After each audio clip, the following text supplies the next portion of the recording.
धाराशिवमधील 170 मराठा आंदोलकांवरील गुन्हे निकाली काढण्यात आले। गृह विभागाच्या आदेशानुसार आंदोलकांवरील सर्व गुन्हे मागे घेऊन सर्वांची निर्दोष मुक्तता करण्यात आलेली आहे। वेगवेगळ्या 13 प्रकारच्या गुन्ह्यातील मराठा आंदोलकांवरील हे गुन्हे आता निकाली काढण्यात आले। बेकायदेशीर जमाव जमवणं, शासकीय कामात अडथळा, टायर जाळणं, रास्ता रोको करणं अशा प्रकारचे हे सगळे गुन्हे होते आणि हे गुन्हे आता निकाली काढल्यानं मराठा आंदोलकांना मोठा दिलासा मिळतोय।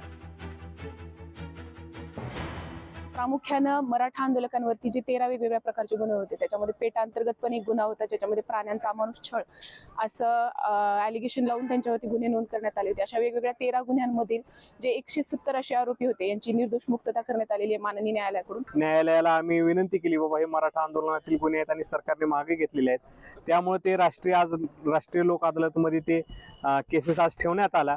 सरकारी वकिलांनी सदर गुन्हे माघारी घेण्यासाठी शासनाच्या आदेशाप्रमाणे अर्ज पुरसीस त्या प्रकरणात दिल्या आणि कोर्टाने त्यावर कारवाई करून सदर गुन्हे निकाली काढले।